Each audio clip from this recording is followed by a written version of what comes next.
पुराने समय में एक राजा अपने पड़ोसी राज्य में घूमने गया। पड़ोसी राजा ने खूब अच्छी तरह मेहमान राजा की मेजबानी की। कुछ दिन वहां रहने के बाद राजा अपने राज्य में लौटने लगा तो पड़ोसी राजा ने उसे 2 सुंदर कबूतर उपहार में दिए। राजा उन दोनों कबूतरों को लेकर अपने महल में आ गया। वहां एक सेवक को कबूतरों की देखभाल में नियुक्त कर दिया। सेवक सुबह शाम कबूतरों के लिए दाना पानी का इंतजाम कर देता। कुछ दिन बाद जब राजा उन कबूतरों का हाल जानने पहुंचा, सेवक ने बताया कि एक कबूतर तो बहुत ऊंचाई तक उड़ता है, लेकिन दूसरा पेड़ की एक शाखा पर ही बैठा रहता है।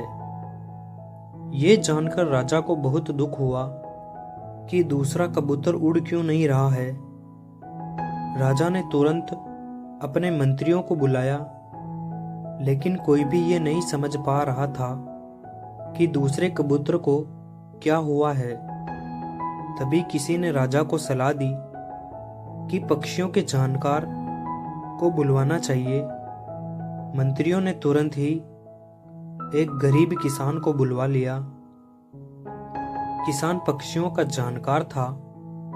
उसने कबूतर के आसपास का क्षेत्र देखा और जिस पेड़ की शाखा पर वो बैठा रहता था, वो शाखा ही काट दी।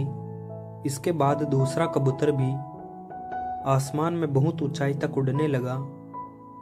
किसान ने राजा को बताया कि ये कबूतर इस शाखा के मोह में फंसा हुआ था, उड़ने की जोखिम लेने से डरता था। जब ये शाखा ही काट दी गई तो उसके पास उड़ने के अलावा कोई और विकल्प नहीं था। इस कारण वह अब ऊंचाई तक उड़ने लगा है। यह देखकर राजा प्रसन्न हो गया और उसने किसान को स्वर्ण मुद्राएं से सम्मानित किया। कथा की सीख। इस कथा का मूल संदेश है कि जो लोग जोखिम लेने से डरते हैं, वो अपने कंफर्ट जोन से बाहर नहीं आना चाहते हैं, वे ऊंचाई तक उड़ नहीं सकते, यानी अपने क्षेत्र में शिखर तक पहुंच नहीं पाते हैं।